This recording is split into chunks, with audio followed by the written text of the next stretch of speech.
It's the Two Gems Podcast. Hey guys. Hey. Today is episode 13. I think 13 is a lucky number. I know it's always seen as a negative number, but isn't it like secretly actually a good number? I think. Your mom's born on the 13th, right? Yeah. Friday the 13th, and she's Mom's lovely. life a living hell. No. That's how she'd explain it. Yeah, no. I think 13 is a good number anyway. No, I think it's awful. Like I think like even if you go back in old apartment buildings and stuff, they would skip the number 13 on the elevator. Like they wouldn't even label a number 13. It would go like 12, 14. I'm going to look that up after because I think that it's seen as a negative number, but it's actually secretly a good number. Call Wendy up. Maybe I'm always looking Nana for Wendy. positive stuff. Yeah, that's true. She knows all the feng shui stuff. True. I think we should talk about parenting today. Okay. And being a parent, and how that affects all aspects of life. And the reason why I'm talking about that and bringing that up right away is because we're nearing the end of the summer, and summer with kids is fun, but also chaotic.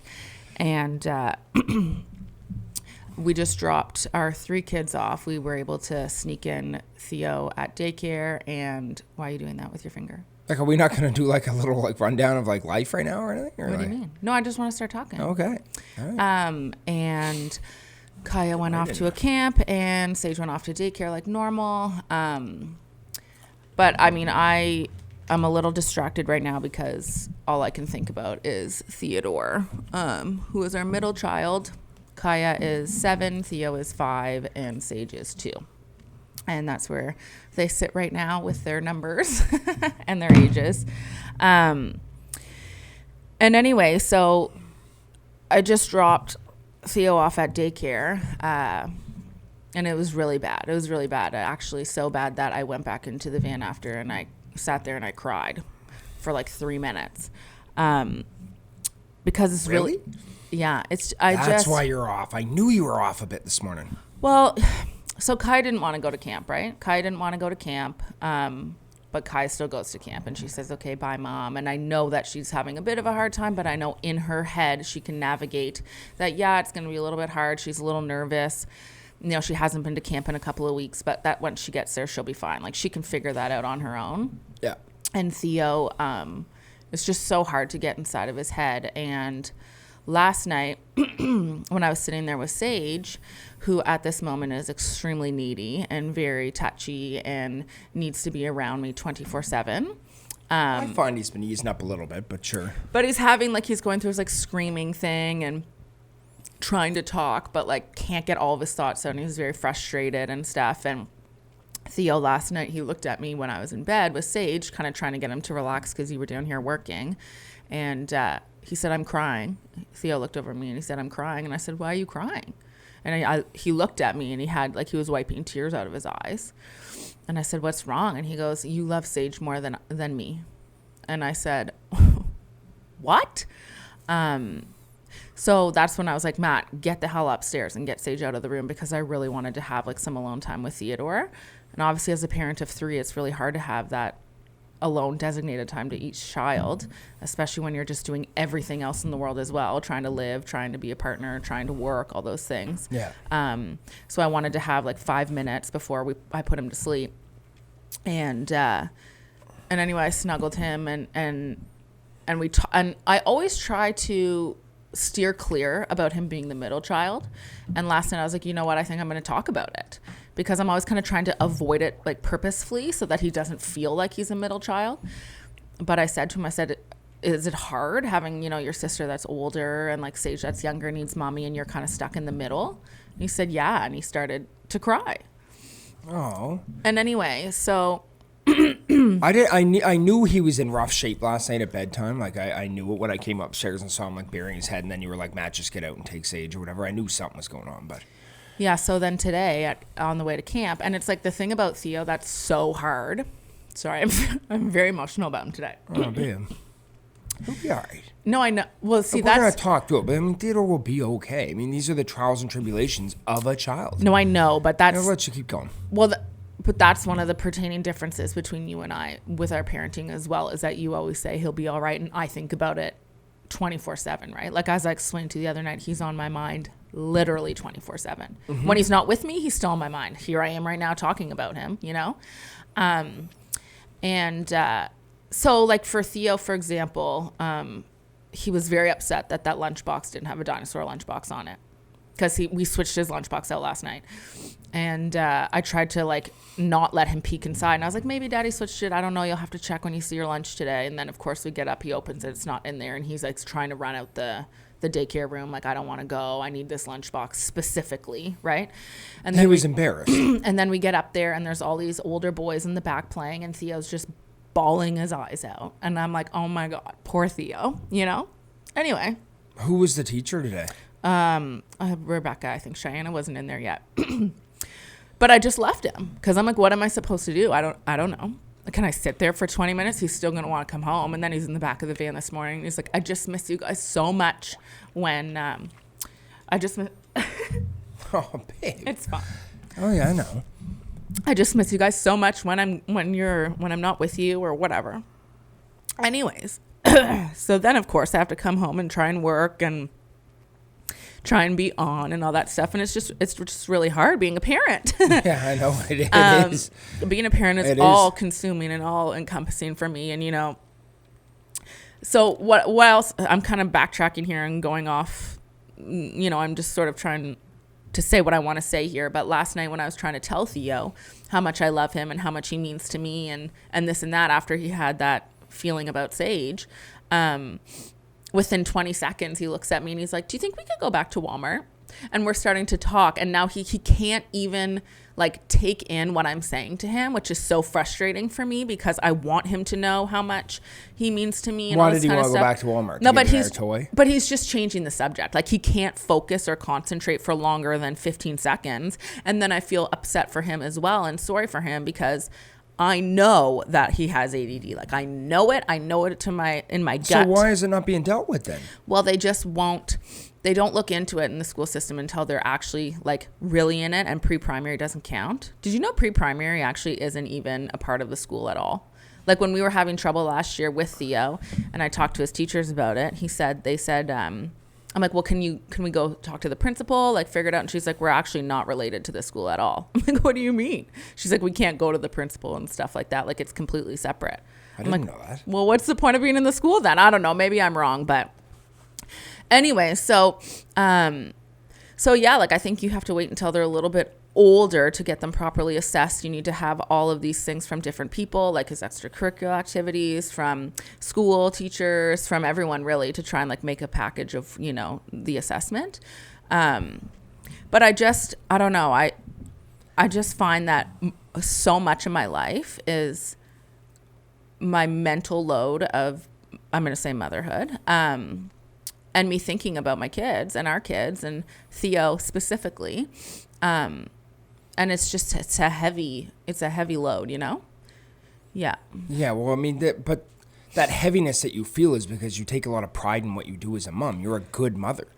Like every family out there has something like this going on, right? There's always something. And if it wasn't Theodore, it would be something else. You'd be worried about your mom and your dad, or you'd be worried about my mom or my dad, or you'd be worried about your work or something. Like, there always has to be something in your life that becomes your focus, right? But these are our kids. These are our most important things. And they're three amazing people. Like, I know. Theodore, I mean, there's no doubt about it. Theodore's going to give us... It'll be a lifelong journey of helping Theodore, for sure. And the thing that I find really interesting about it is that that's been evident since Theodore was super young. Like, even before he became a middle child. Think about that. When it was just him and Kaya, Theodore needed a lot of extra attention. Like, Kaya's easy. You don't even have to do anything with Kaya. Like, Kaya is just... I've told people before that if we just disappeared one night and something happened to us, like, Kaya would get up in the morning and go about her life. Like, I honestly don't even know if she needs us. But Theodore is super, super reliant on his parents. And I think your kind of like off the cuff assessment of his ADHD or ADD, whichever bracket it falls under, I think is probably true. I mean, there is something up with Theodore. He cannot focus. You cannot get him to focus on anything ever. Yeah.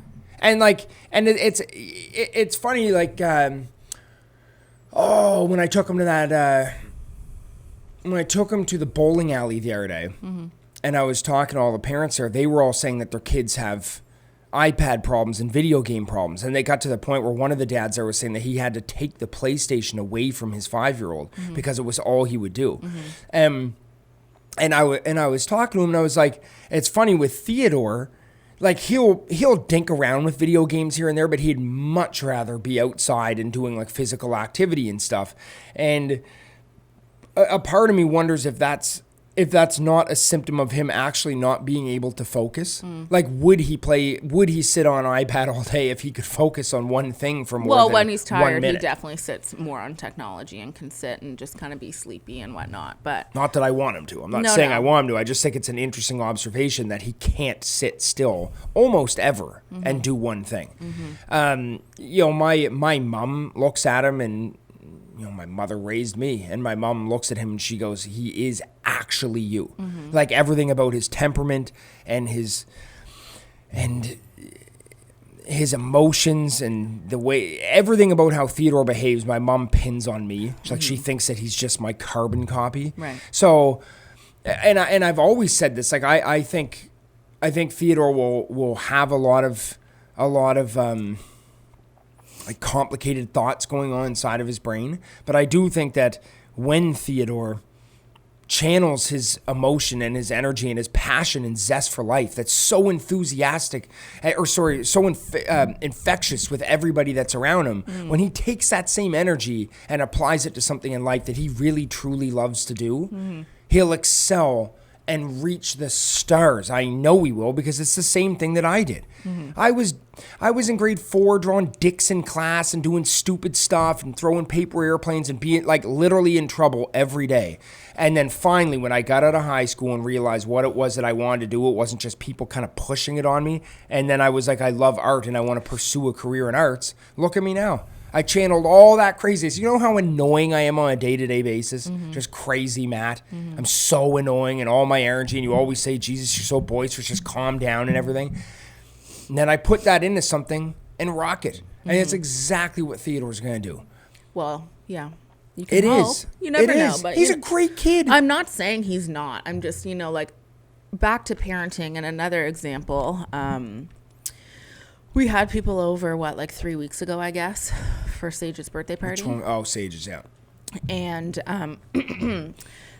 people always ask us, the difference in parenting and how do you guys deal with that? And we don't necessarily differ in parenting styles and the way that we do things, but we certainly, things are, of course, different for us. Like, you are a dad, you are Matt, I am a mom, I am Sheridan, right? So we go through things differently. Like, we're in the same house and we're doing the same stuff, but we're going through things differently. And anyway, so we had a party for Sage and we had our friends over. And I did not sit down that night. Now, granted, I usually don't sit down anyway because I'll be tidying and cleaning. And I think all my friends now know that that's just who I am. And to deal with it unless I'm tipsy outside just drinking. And I can settle down and settle my brain a little bit. But I didn't sit down that night for 1 second. And when I got in bed that night and I was thinking about it, I thought that was simply because I needed to help and hold Theodore's hand the entire time that people were over. Because if not, he's going to get himself into some trouble. He's going to do something he shouldn't do. He was upset that his sister's playing with other people and not giving him all the attention that he needs. So for me, I was just, navigating, trying to help and make the evening go as well as it possibly could. And you, I think, viewed that as you're not sitting down and relaxing and hanging out with the adults. But for me, I was trying to explain to you how it's on my mind and something that I feel like I need to do and be helpful with as a parent all of the time. And then you said something like, I think you said, who cares? It wouldn't have made a difference anyway, or something like that, right? And you're like, I would have dealt with it when the time came, or something like that. And while I agree, I think that I just wanted to eliminate something even happening and getting to that point, because I think he already has a hard enough time that I didn't want all eyes on Theo, because he gets really embarrassed too. And I just think, for myself personally, trying to be all the things that I can be, being a wife, being a businesswoman, you know, dropping Theo off today and having to come back and shoot content when all I can think about is how's he doing over there? Like, what's going on? What's he thinking? I can't stop thinking about it. And I mean, is that a good thing or a bad thing? I'm not sure. I don't know. That's just life. Yeah. That's just what life is. I guess so. All that you can actually do, and sure, I mean,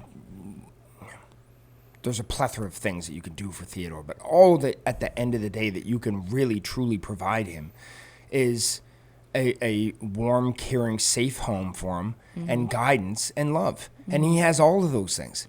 You're not going to be able to find two parents in this world that love their kids more than we do. I mean, someone might be able to equalize us, but there ain't no one, you couldn't have more love for your kids than we do. Like, we've plateaued here. I'm obsessed with Theodore every day, and it just is what it is, Sheridan. I mean, he's been on this earth, like, if I had a calculator out right now, it'd be like, he's been on this earth for like 1,700 days. That's like really not that much time to like learn everything, to learn to walk, to learn to eat and talk and make friendships and do sports and how to like just navigate life. I mean, he's only been on this earth for 1,700 days. It's really not that long. Some kids are going to accelerate. That's what they do. That's why some kids skip grades and shit. They're super smart and they retain things quicker and things. Theodore, when he's alone with people, like I've had countless people come up to me. What did someone say the other day? They said, Theodore has a magical way. Man, I'm going to end up crying here. Oh, my God. Theodore has a magical way of making every person he's around feel loved. And it's like his special little quality. Even more so than Kaya, more so than Sage with his icy blue eyes. What does Theodore offer this world? The biggest heart ever. He's going to be okay. He's a good fucking kid that just has a hard time articulating himself because he hasn't figured it out yet. When he's 10, when he's 11, when he's 12, he's going to have breakups and things and hurdles and things in life. But I don't think I worry about him as much as you do. I think we just have to keep him structured.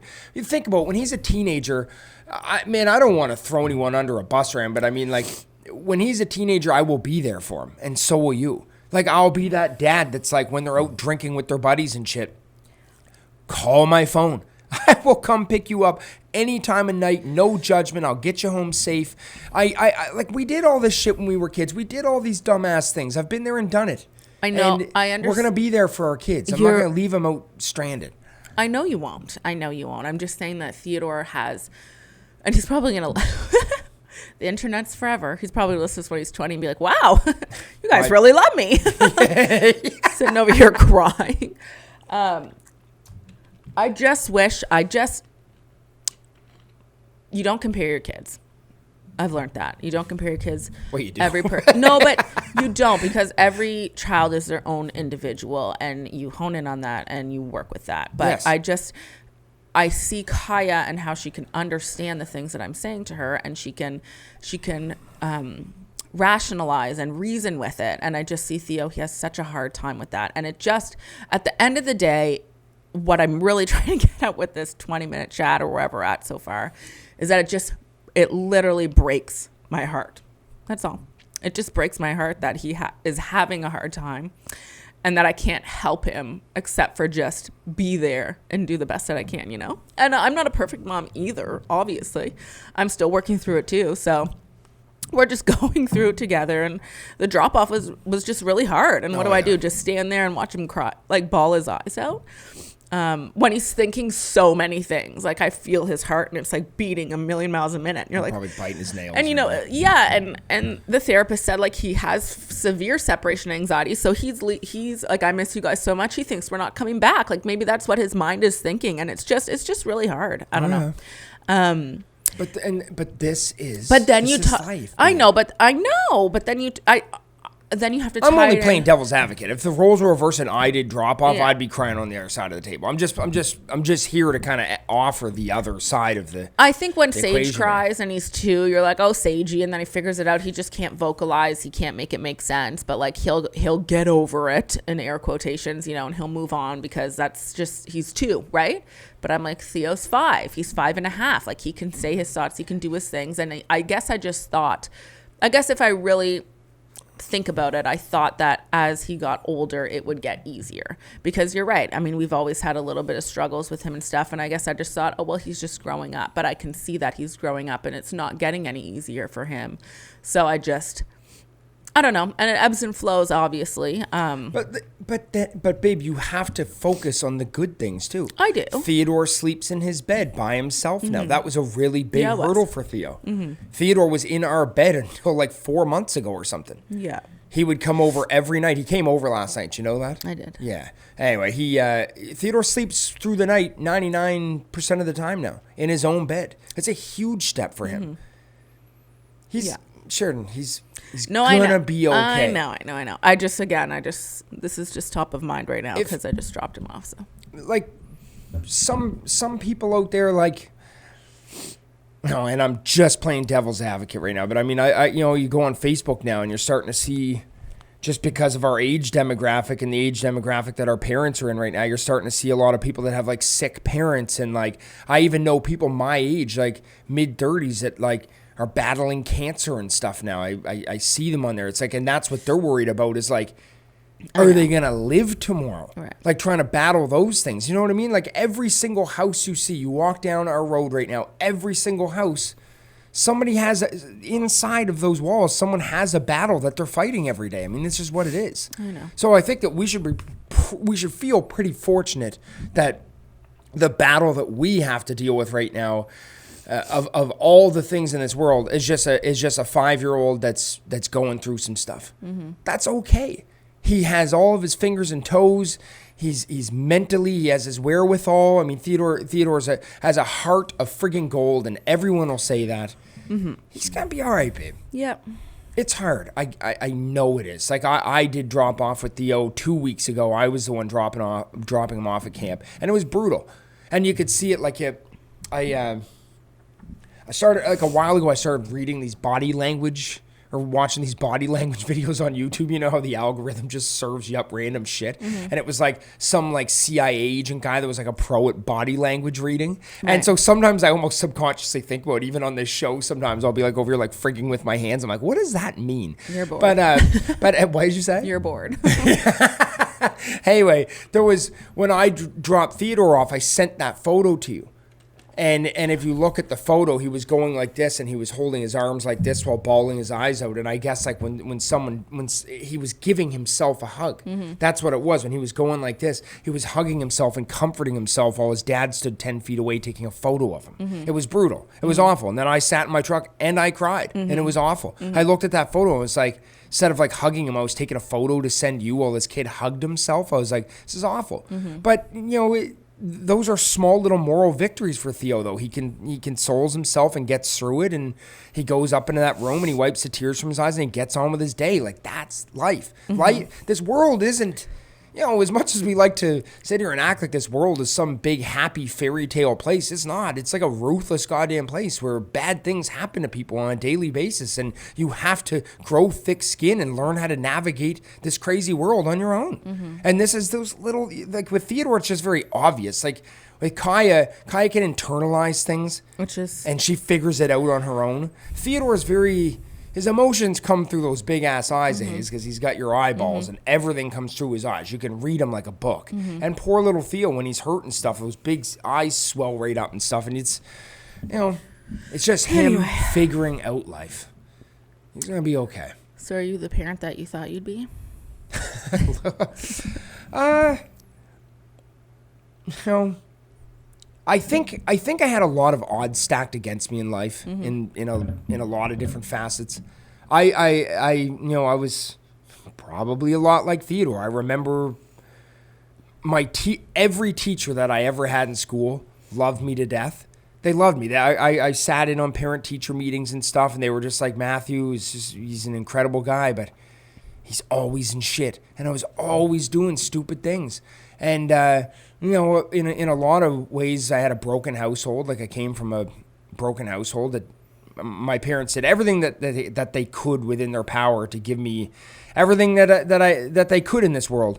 But there was, you know, when we do this show, I really try to keep as much stuff. You know, I don't want to hurt people's feelings or make people think that they did a bad job. I think that Yeah.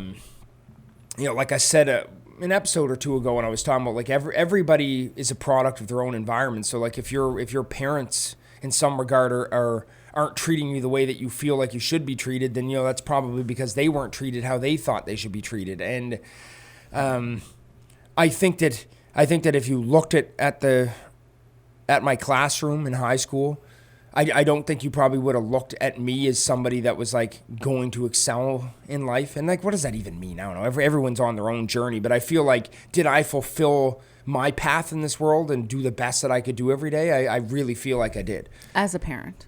As everything. And that comes. I'm talking I love what you're saying, but I'm talking specifically about you being a parent, and it's interesting because you're talking about the different households. And I was brought up in an extremely different environment. I was the home that felt like it was the perfect home, right? Perfect home, perfect parents, didn't yell, that kind of stuff. And what do you know? They're no longer together, and that's their own thing and whatever they went through. But I think that I had a vision. Like for you, we just have such different ideas because of what you went through as a child and what your upbringing was versus mine. And I think maybe sometimes I'm a little bit harder on myself as a parent because I go back to what my family life was like. And I'm like, well, how was it so perfect when, of course it wasn't, but that's what I remember, right? Like Jesse and I were great and we had our activities and we all sat down for dinner, like all these things. And I'm like, but that's not what I do as a parent. And I think I'm hard on myself sometimes like that. And I think perhaps you do the opposite because you're thinking of what your upbringing was and you're like, and ours is really great, right? Like what we have is really great. So it's interesting having the two different perspectives. And yeah, I just, our kids are at an age now where they're old enough to remember. I think about that a lot. I've said it to Kaya so many times because Kaya and I have like adult conversations. It's ridiculous. But she was in the back of the van and I'm like, Kaya, you're going to remember this stuff now. I'm like, I remember when I was 7. I do. Like, I don't remember specific things, but I remember how I felt when I was a 7-year-old, you know? And I'm like, and you're going to remember that. And I said, well, what are you going to say? And it's funny because I was oh my God, I'm so emotional about our kids today. Why are you so emo today? I don't know. Jeez. But I asked Kai and I said, what do you think you're going to remember? Like, what are you going to say about your mom? Oh my God. And of course, she said all the nicest things, right? That she was amazing and that she took me out on dates and all this stuff. And again, I got very emotional because I was having a hard time that morning and I was when was this? Raising my voice and stuff. Today? No, it was a couple weeks ago. And I just remember thinking like, is that what she's going to say first? Especially because it just happened earlier on. And it wasn't. That wasn't even the first thing that came to her mind, So I think we're so hard on ourselves as parents too. Like I thought the first thing she was going to say was, well, sometimes mom yells and, she puts Theo in his room, blah, blah, blah, all this kind of stuff. But that didn't even cross her mind. And then I said to her, do you think you're going to remember that mommy yelled? I said that. And she said, no, I don't think so. I don't know. Anyway, just being a parent is so. But you have to think too, though, like when Kaya becomes an adult, it's all going to make sense. Mm-hmm. She's going to remember that you held Theodore's hand and spent all that extra time and everything on the floor with him, rationalizing things and everything with him. She's going to sit there and go, I had the greatest mom in the world. Mm-hmm. Rather than turning a blind eye to it and just saying, Theo, shut up, go grab an iPad or something. You get in there and get your hands dirty and do the hard work every day of your life. Mm-hmm. And that's what they're going to remember. Right now, it doesn't make sense to them. They don't really understand why we do the things we do. And we seem like bad guys, you know what I mean? They're, Mommy, don't. Theo, don't. All this shit. But then it's like, then you grow up and you go, they cared a lot. And that's why they did those things. Well, I think the goal, obviously, as a parent, and I've said this before, but I'll say it again, is my hope for our children is that they take what they learned from us and they do it 10 times better, I took what my parents taught me as being a parent and learning from them. And then I put it into my own parenting and hopefully do an even better job. Like that's the goal, right? So I'm sure they'll reflect on it and be like, oh, didn't really like that she did that or whatever. And let's switch it up and that kind of stuff. But anyway. But when they have their own kids, their kids will present their own problems, right? No, I know that. Like I would not have been an easy kid to raise. Well, your mom would say that every night when you went to bed. She was like, Matt's asleep. Well, I was Theo. Yeah. Theo is me. But it's different. I was running the streets every night, skateboarding, doing agree, shit. but that's just you being busy. That's just, and I agree. I know that you were into shit, and I know that you did that stuff, but your brain is not the same as Theodore. So you can compare, but you can't because it's not. But it's my not mom the same. thinks it is. Watching him run around, but the him having. Like the therapist labeled him as an orchid child, right? A highly sensitive kid. Basically, that everything is a big deal, and to not slough things off. Like, it's not a big deal. Like, Theo, this isn't a big deal. It is a big deal to him, right? Things like that. Separation anxiety, like all those things. I don't think that you had those as well. I don't know. I don't know either. But I don't know. And I agree with like the busyness and you running around and you getting into trouble and stuff like that. But I don't think that the other stuff is the same. I don't. And also, like, it's so wonderful that you took all of that and put it all in, a good place and went the right direction. But you can't compare apples to apples either. Like, he's his own person, right? Mm-hmm. Thankfully, he has parents at home that are going to be there every step of the way and holding his hand, which is the most important thing. But anyway, another thing the therapist said is like, they're like, I know everything feels like the end of the world. Like when Theo does something, let's say he hits Sage or something like that, you automatically think, oh my God, what's Theo going to be like when he's 18? Is he going to be hitting people on the streets and going to jail? That's what he said. He goes, you can't help it as a parent. I don't know if you're thinking that. I'm not. No, but as a parent, it's hard not to think that everything is kind of like, oh my God, where's this going? And he's like, but you can't focus on that. You have to focus on the now and what's happening now just to try and help later, because if you don't deal with it now, and I've seen that so many times with kids, if you don't deal with it now, like when things start to present themselves, it just spirals out of control. And you get to a point where it's so hard to come back from it, right? Because they're just becoming more and more who they are without you stepping. I want to ask you something. Yeah, sure. And I ask you a very simple question that you can answer with one word, okay? Mm-hmm. Is Theodore a good person? Yes. Then that's all that matters. No, I know that. He's only in regard to the thing of like, is he going to be beating people up when he's 18? I'm telling you right now, you can tell at a pretty young age if someone's a shithead. Yeah. Like, I just think you can. You can see very early if they're out there hurting other kids. I don't mean like Theodore playing Power Rangers at school and kicking someone's leg or something. That's not evil. Mm-hmm. Some people, and it's really sad because their parents do it to them, and it was done to them, and their great-grandparents beat up their dad. It's scary. It's a big, scary cycle of shit. Theodore's a good person. He's going to be okay. Am I saying we don't need to do anything about Theodore? Absolutely not. This is going to be a lifelong journey of helping Theodore. Mm-hmm. For sure. Yeah. Is he a good person? Heart of gold. So I guess you won't find someone with a bigger heart than Theodore. So I guess all to say, if you're listening on the other end and you're having, I've talked about Theo quite a bit on my social media, actually, on my own personal Instagram, and I've even received emails, which is funny because I don't really get emails anymore, but like emails from people saying thank you because I can relate so much. I'm having such a hard time with my 5-year-old, and it's just nice to feel like I'm not the only one. So if you are listening and you do relate to this, like, you're certainly not the only one putting your head down at night on your pillow and just wondering, like, am I doing a good enough job, And yeah, I think you're hugging yourself and rubbing your own nerves. I'm watching your body language. You're a good mom, Sheridan. Yeah. Just saying. Mm-hmm. Keep going.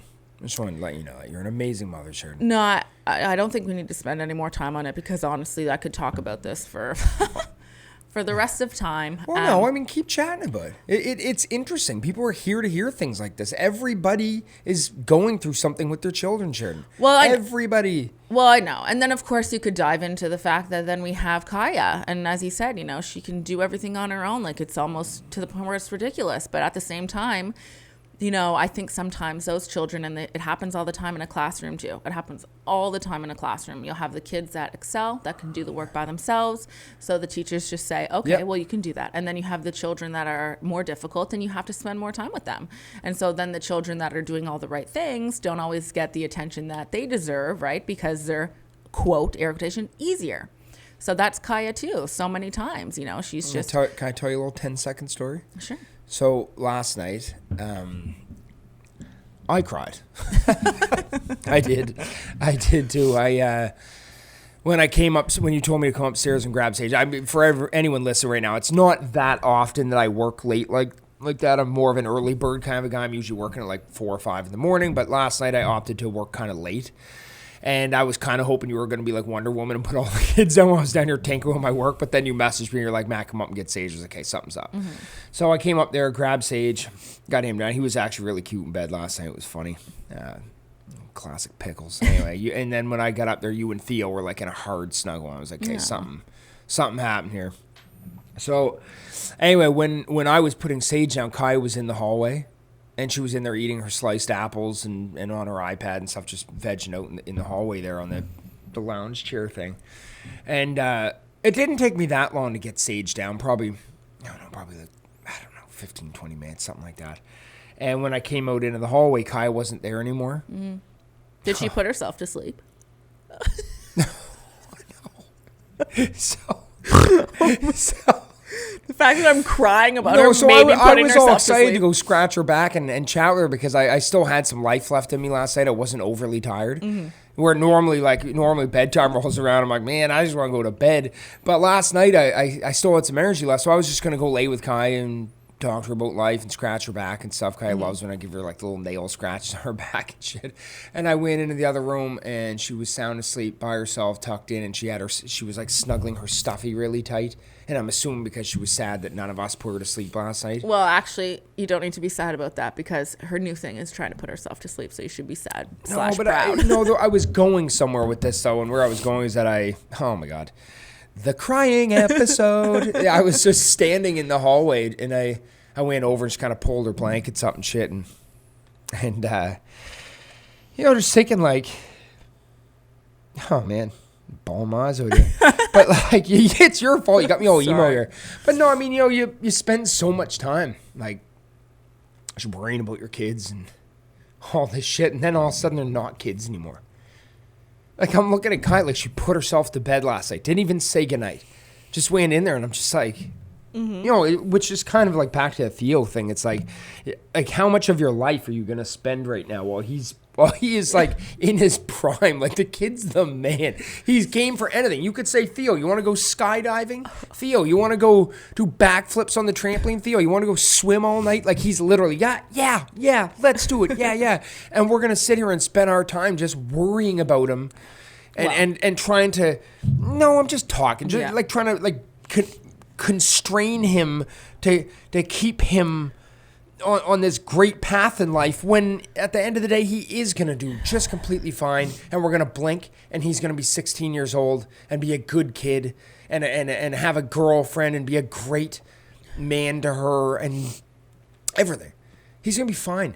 But anyway, when I went over there last night and Kai was just sound asleep, and she had the biggest stuffy she could find, and she was like giving this thing the death grip, and I went over and I said because usually she'll fake sleeping, and then like if I go over and like rub her shoulder or like give her a little kiss or something, she'll say, I love you, Dad, or whatever. Mm-hmm. And I said it. I said, I love you, Kaya, and there was nothing. No, she really fell asleep. She was actually asleep all by herself last night. It was just, I don't know, it was just, what's that book? That sad-ass book that everyone reads. I'll Love You Forever with Robert Munch. Oh, why does that? I don't know. Is that a Munch book? Did he write that? I believe so. I don't think it is a Munch, is it? I'm almost positive it is, and that is just... Why does that book exist? I don't know. And everybody gets it for new parents. It's like, don't do that. Robert Munch. I'm just going to look it up. Love You Forever, yeah. Okay. If you've never read it, which you definitely have. Don't read it. Everyone's read it. It's just a story about the story circle of a mom life, that used to put...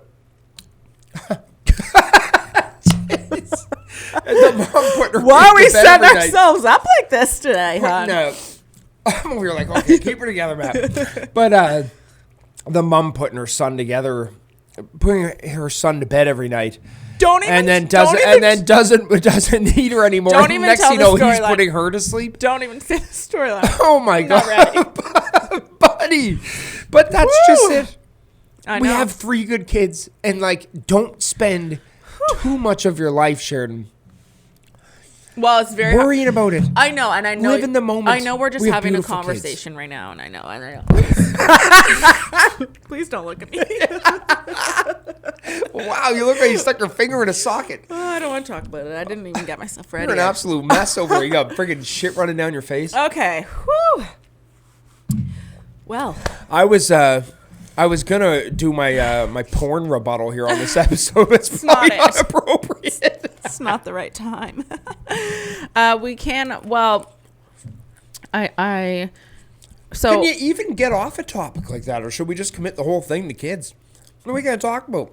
No, I know. I wanted to talk about the online hate stuff a little, and maybe that could find a way into this, but well, just raising kids, I think in general, like you can talk so much about it in every aspect of how we're doing it in this generation and how it's different from when our parents raised us. And I mean, it's funny because I think everybody always thinks that they had it the best in their childhood. Like, it'll be interesting to see if our kids think the same when they have their kids. Of course they will. They'll be like, oh, it was so much better for us. And because who knows what the future holds. But I think for us, like, honestly, our childhood was like the perfect time in life for our parents.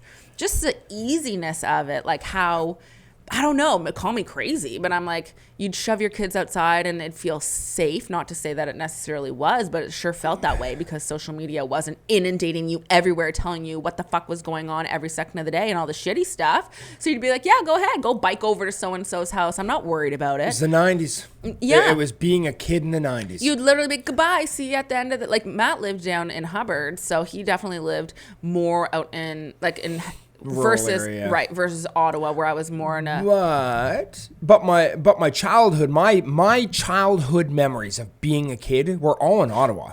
Like, No, my but neighborhood in Ottawa was bomb. yeah, but even when you were older and you moved to Hubbard's, like, you would go and bike to your friend's house. Yeah. It was like 60 kilometers Oh, away. yeah, yeah, 60. No, but literally, Guy's sweating. Yeah. He's got the Nike headband on. No, just but going, it's true. Like, we've done that Go to the drive. neighbors. And where did Dan live? Close to Samira's or whatever? No, it's not called Samira's now, but whatever that place is. And then you were all the way down past Queensland. Yeah, Beach. I Like, mean, that I probably did- took a hot minute to bike there. Yeah, I didn't do that too often. I probably did 2 or 3 But your times, parents yeah. didn't even blink twice about it. It's like, No. off I go to dance. Okay, No, I mean, bye. like think Call of- me think later. about this. You know where my house was. Yeah. I'd go down to Queensland Beach by myself all the time. When you and were I a mean, little that, kid. like, even that was probably, it's probably at least a kilometer from my house. Probably at More least than that, I that. would say. Maybe a Yeah. kilometer and a half. I'd rollerblade down or whatever. Rollerblades, baby. 90s Those are back kids.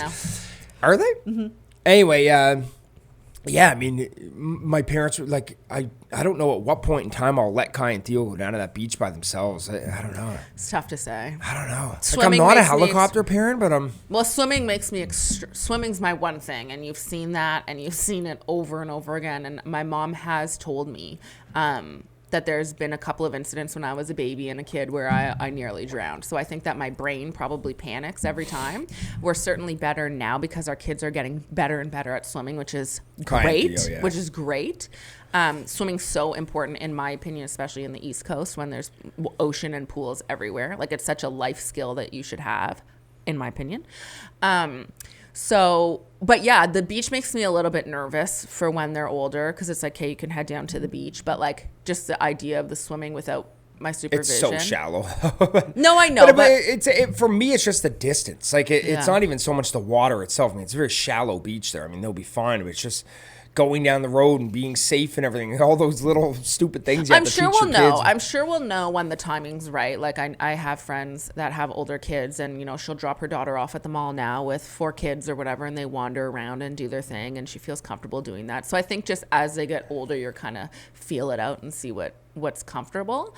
But yeah, I think raising kids in today's generation is so incredibly different than when we were being raised. Oh, yeah. Like, it's actually crazy. Like, and I don't know, I'm going to blame a lot of it on what is right in front of me right now and electronics. I am. And I think it's hard because many times it's the easier way out, right? Rather than going out and doing something with your kids. You say, here, take an iPad and watch Caillou for a couple hours while I get my work done. Although I also think it's not necessarily our faults. I just think that back in the day, those didn't even exist. So kids really just had to fend for themselves and go outside and play and use their imagination and be creative. So, I mean, I don't think our parents can take all the credit for that because we didn't even have the opportunity, you know. It's just so accessible now. It's all perspective, though, you know. Yeah. Like, you know, to sit there and say that our parents had it the best raising us through the 90s, I mean, you know, it's just every generation's going to be different. They're all going to have their own perks. Like, sometimes in my head I have this fairy tale thing that I'm like, man, imagine being born when life was, like, super simple. Where, like Anna Green Gables kind of shit, you know. Or, like, our grandparents.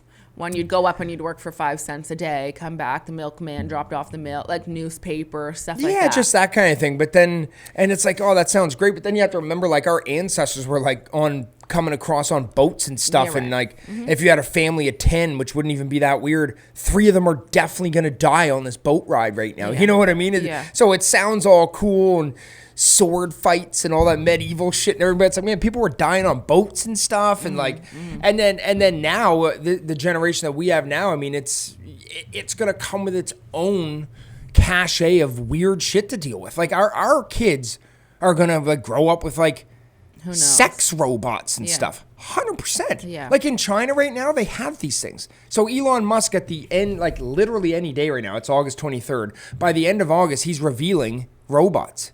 Wow. There's a poster right now. Well, you can talk about what you showed me the other day on the computer and how insane that was with the robots making the paintings.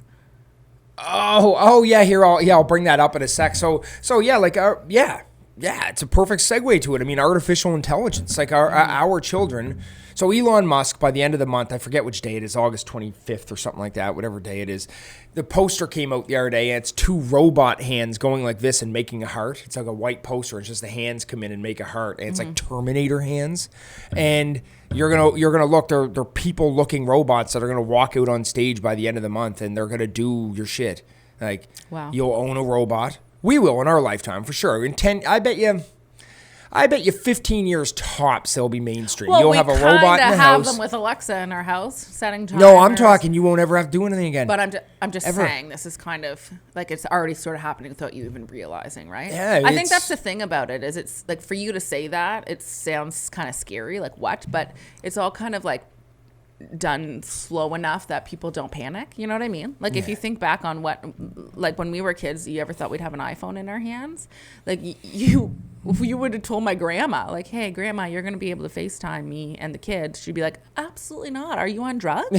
And now here we are. But it slowly transitioned enough that people just kind of were able to deal with it rather than like, oh, by the way, here are robots up in your house and they're going to do everything for you, right? I think it's going to happen quick. Oh, gosh. I think, well, because, and it's another thing that Elon Musk talks about with artificial intelligence is once it becomes sentient and it can think for itself. No, that's scary, though. You know all those movies where the robots start course I do. For it's themselves? All I watch. Yeah. And then all of a sudden they're killing all the humans and like, they're like, I am an evil robot now. I'd rather not think about that. Well, yeah, it's like iRobot kind of shit. Like they're going to get to a point.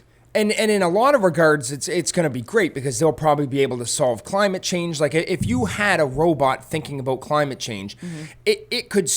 There's some crazy statistic they can think of like 20 years of shit in a minute or something. Like how fast a robot can process something.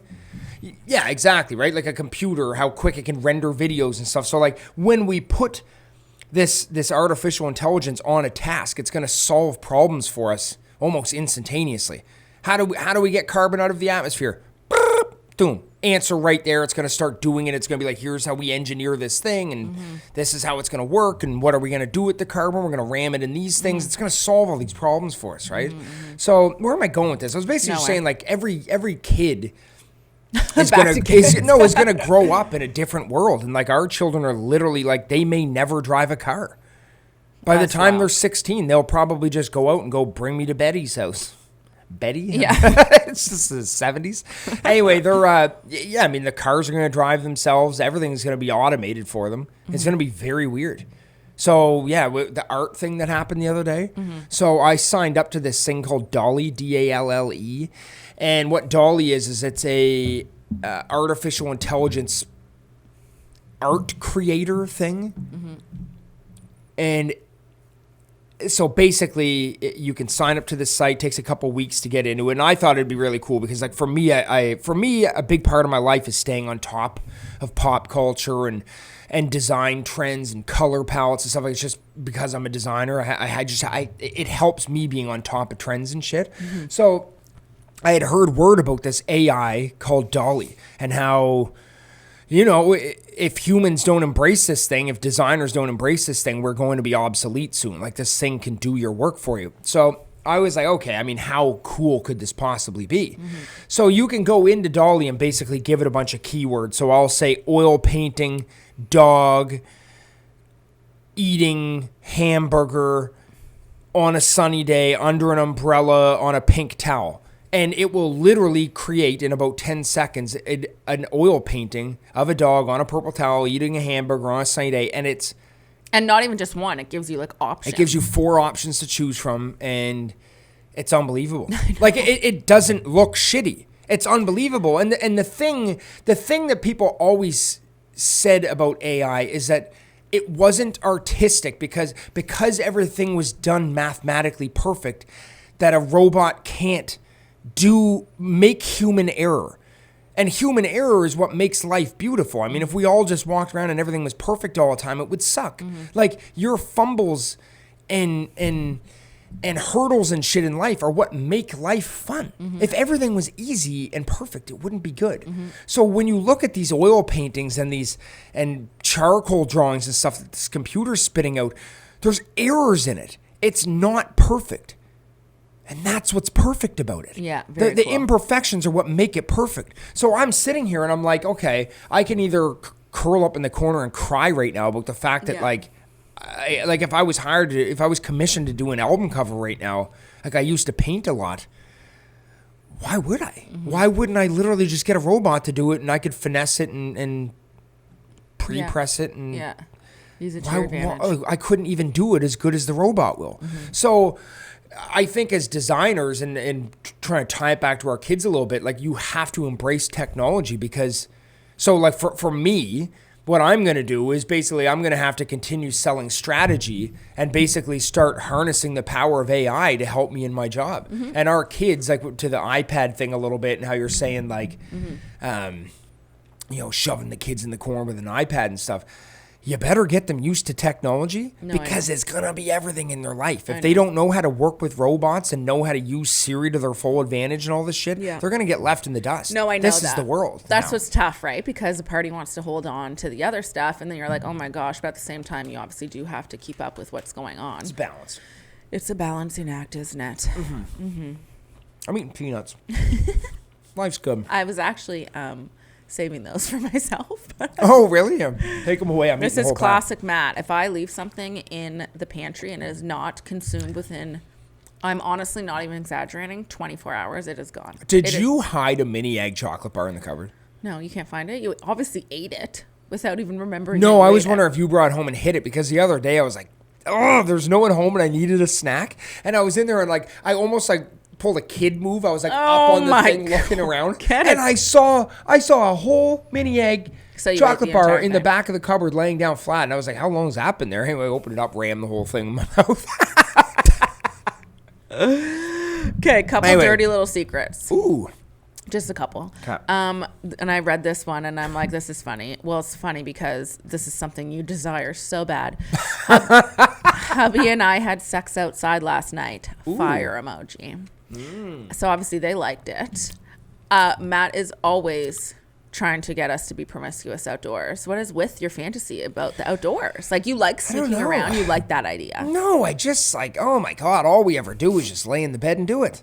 Like, can't we just spice it up a little and do it somewhere else? Like, unfortunately, my brain can literally not enjoy it. Like, if we're outside and I'm like, I hear the neighbors walking by or something like that. We live in the forest. No, you can hear. Oh you can hear squirrel's going to see your cheeks clap. Do you not recall our neighbor that rolled up the other day to talk about what's going on in our backyard? Imagine if he pulled in like, hey guys. Like, I just... Not, like, oh, he'd probably walk away being like, God, their relationship's incredible. Nancy. Yeah. So hubby and I had sex outside last night. Into it. Good for you. Yeah. Jealous. Yeah. Jealous. I wish that was me. Oh, there's just something about it. Being naked outside. It's just a great feeling. Now imagine being naked outside and having sex. Yeah. It's incredible. Anywho, so many of these dirty little secrets one time, because sometimes people will write something and then people will piggyback off it and be like, me too. Lots of masturbation at work. Lots. I've pleasured myself at work. I've also done that. Me too, about being at work and masturbating.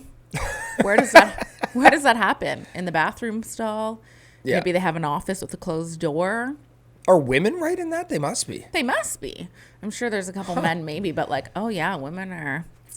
Mm-hmm. I remember when I was pregnant with Theodore, I was extremely aroused all the time. Just for like a window of time. And that's the thing when you're pregnant, it could go one way or the other. And I was like, oh, and I remember I was like, I'm pretty sure I was masturbating like a couple times a day. Oh, what? What? Yeah, I'm serious. You know what else? The masturbation with women thing always surprises me. It's different. I don't want to get into this conversation again. And I know you're going to say, but for me, it's just not the same as the whole spectacle of sex and stuff like that. Like if I want to masturbate, I can have an orgasm in 10 seconds. Like 10 seconds. 10 seconds. Well, here's the thing. I was reading something the other day. I follow these people on Instagram. I forget what they're called. It's something sex therapy couple. Anyway, I find them fascinating. And they're so helpful. And they were talking a lot about lots of things. The G-spot, for one. So she's always saying, she's like, everybody's always saying, oh, did you hit the G-spot? Like it's such a, like a, woo, you hit the G-spot. You know what I'm talking about? Because it's like inside. But as it turns out, it's not just one separate thing. It's from your clit. So she showed this big diagram, like your clit's here and your G-spot's all the way around it. So technically it's the same thing as having a clitoris orgasm. So she says, anyways, she's like, don't beat yourself up if you can't hit the G-spot, because it bothers me when people compare that to the same thing as your clitoris when it's actually all together. Anyway, then she was talking about how the mind, that the mind is such a powerful tool. And we've talked about that before. Like I can't even believe I'm going to say this when I say it.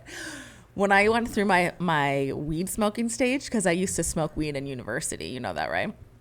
And now I can't do it because I can't do it now. But anyway, I remember one time I literally had an orgasm without even touching myself. I was just lying in bed and I was so high. What? Yes, because your mind is that doesn't surprise me. I mean, well, think about it. Wet dreams, right? Like it's the same thing. Your brain. No, but when you have a wet dream, I think you're still kind of like grinding the bed a little in your sleep or something. I think. Well, I could be wrong. I don't know. We can look into that. But like your mind is such a crazy thing. So I don't even know what we were talking about. Oh, we masturbation and kids and everything. And no, yeah. Into this. Well, that's. I don't know if this is the right episode for this. It doesn't matter. We were just talking about. Oh, because I was talking about dirty little secrets and people saying that they were masturbating at work, and I'm just saying your brain is such a powerful part of that too. I think like they're just one and the same anyway. Oh, your mind is everything. Everything. Oh yeah, like mind over matter. It's so true. Yeah. Which is something I try and tell you all the time. I know. Life is perspective. I know. And shift the way you think about things, and you'd be surprised. Like, remember the other day when the whole house was just in shambles. Like, we were all in bad moods. And then I looked at you and I was like, Sheridan, man, like, get out of this funk. And then you're like, okay, I'm just going to go upstairs. And like, you were being like ridiculous about it. And you were like stomping upstairs. And you're like, kids, I'm going to be happy. And then all of the kids started cry laughing at how hilarious it was. And then the whole house was happy. Mind over because matter. You shifted your mental state and changed the whole house. Yeah. Kick the air. Just letting you know. Okay, let's wrap this up. It's been subscribe. Like I'm my last little thing that I just verbalized. Sorry guys, talking about me being high. But it is fascinating. We can talk about that next episode. Okay, let's do all that shit next episode. Okay. I was trying to keep this one all like clean and teary-eyed. No, but we talked about at the end we were going to throw out a couple dirty little secrets, and those were just the ones I had in my bag. I feel like those secrets just didn't really mesh well with the whole. It doesn't matter. They're done now. Goodbye. Like, subscribe. Oh my God! Hit like and subscribe. Frank, love you guys. Love you, babe. Podcast.